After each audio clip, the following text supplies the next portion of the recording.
जो बदला जा सके उसे बदलिए, और जो बदला न जा सके उसे स्वीकारिए, और जो स्वीकारा ना जा सके उससे दूर हो जाइए। लेकिन खुद को खुश रखिए, यह भी एक बड़ी जिम्मेदारी है। नमस्कार, मैं हूं मनोज कुमार मिश्र और आज की दैनंदिनी में आप सभी का स्वागत है। बात उस समय की है जब यूरोपीय अरब देशों से मसाले, मिर्च आदि खरीदा करते थे, लेकिन अरब देश के कारोबारी उन्हें यह नहीं बताते थे कि मसाले वह पैदा किस जगह करते हैं।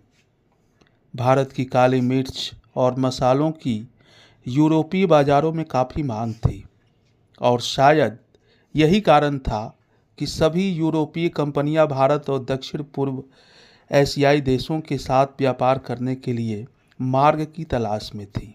यूरोप के नाविक समुद्री मार्ग की खोज करने निकल पड़े। इन नाविकों में एक का नाम था क्रिस्टोफर कोलंबस, जो कि इटली के निवासी थे। भारत का समुद्री मार्ग खोजने निकले कोलंबस अटलांटिक महासागर में भ्रमित हो गए और अमेरिका की तरफ पहुंच गए। कोलंबस को लगा कि अमेरिका ही भारत है। कोलंबस की यात्रा के करीब 5 साल बाद पुर्तगाल के नाविक वास्को डी गामा वर्ष 1497 में 8 जुलाई अर्थात आज ही के दिन भारत का समुद्री मार्ग खोजने निकले, और वह समुद्र के रास्ते कालीकट पहुंचकर यूरोपवासियों के लिए भारत पहुंचने का एक नया मार्ग खोज लिया। 20 मई 1498 को वास्को डी गामा कालीकट तट पहुँचे और कालीकट में 3 महीने रहने के बाद वास्को पुर्तगाल लौट गए। कालीकट अथवा कोलिकोड केरल राज्य का एक नगर और पत्तन है। वास्को डी गामा के इस खोज ने पश्चिमी देशों के लिए भारत के दरवाजे खोल दिए। वर्ष 1502 को वास्को डी गामा भारत फिर आए और कोची के राजा से व्यापार करने का समझौता किया। इसके तहत मसालों का कारोबार बनाए रखने की संधि हुई। वर्ष 1524 में वास्को डी गामा तीसरी बार भारत आए और यहीं उनकी 24 मई 1524 को मृत्यु हो गई। वास्को डी गामा भारत से काली मिर्च पुर्तगाल ले जाते थे। उस समय तक भारत में हरी मिर्च की खेती नहीं होती थी। भारत में हरी मिर्च को पुर्तगाली ही 16वीं सदी में लेकर आए। वर्ष 1954 में आज ही के दिन सतलुज नदी पर निर्मित भाखड़ा नांगल पन बिजली परियोजना पे बनी सबसे बड़ी नहर का तत्कालीन प्रधानमंत्री पंडित जवाहरलाल नेहरू ने उद्घाटन किया था। वर्ष 1912 में आज ही के दिन भारत के स्वतंत्रता संग्राम सेनानी बनारसी दास जी का जन्म उत्तर प्रदेश राज्य के बुलंदशहर जिले में हुआ था। उन्हें बाबू बनारसी दास के नाम से भी जाना जाता है। उन्हें अंग्रेजों के खिलाफ मात्र 15 वर्ष की आयु में मोर्चा खोल दिया था। स्वतंत्रता संग्राम में उनका अहम योगदान रहा। वे 28 फरवरी 1979 से 17 फरवरी 1980 तक उत्तर प्रदेश राज्य के मुख्यमंत्री के पद पर आसीन रहे। वे प्रदेश के पहले मुख्यमंत्री थे जिन्होंने कालिदास मार्ग की मुख्यमंत्री की सरकारी कोठी के बजाय कैंट के अपने मकान में ही रहना पसंद किया। वर्ष 1972 में आज ही के दिन 8 जुलाई को सौरभ गांगुली जी का जन्म हुआ था। दादा के नाम से मशहूर वे बीसीसीआई के 39वें अध्यक्ष और भारतीय राष्ट्रीय टीम के पूर्व कप्तान हैं। वे भारतीय क्रिकेट के इतिहास के सबसे प्रभावशाली खिलाड़ियों में से एक हैं। आज भारत के पूर्व प्रधानमंत्री चंद्रशेखर जी की पुण्यतिथि है।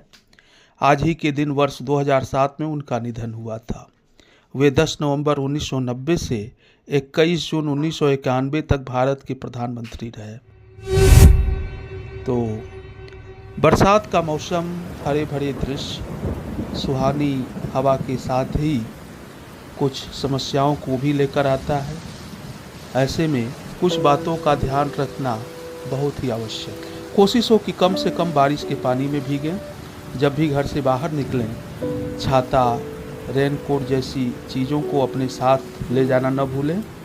यदि आप बारिश में भीग गए हैं तो घर आते ही साफ पानी से नहाएं और पूरे शरीर को अच्छे से पोंछकर सूखे कपड़े पहनें। फिर तुलसी, लौंग एवं काली मिर्च युक्त चाय पिएं।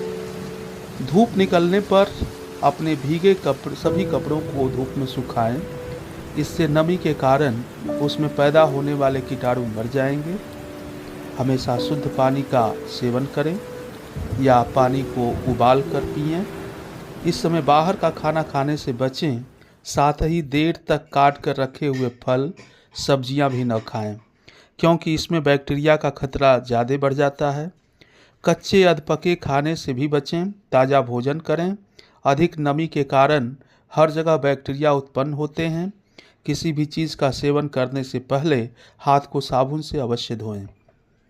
घर के आसपास पानी न जमा होने दें।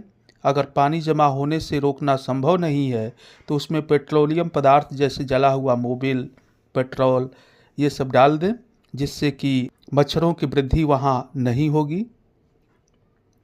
मच्छरों से बचकर रहना बहुत ज़रूरी है। जहाँ भी पानी इकट्ठा होने वाले सामान हों, जैसे रूम कूलर, फूलदान आदि का सारा पानी हफ्ते में एक बार, और पक्षियों को दाना पानी देने वाले बर्तन को रोज़ पूरी तरह खाली करें, उन्हें सुखाएं, फिर भरें। घर में टूटे फूटे डिब्बे, टायर, बर्तन, बोतलें आदि न रखें।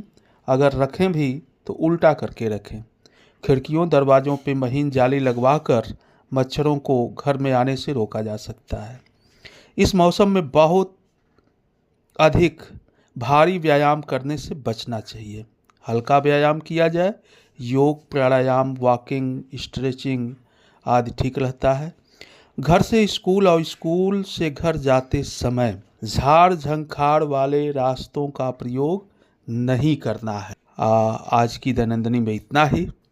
मिलते हैं अगले दिन की विशेषताओं के साथ। आप सभी का बहुत बहुत धन्यवाद।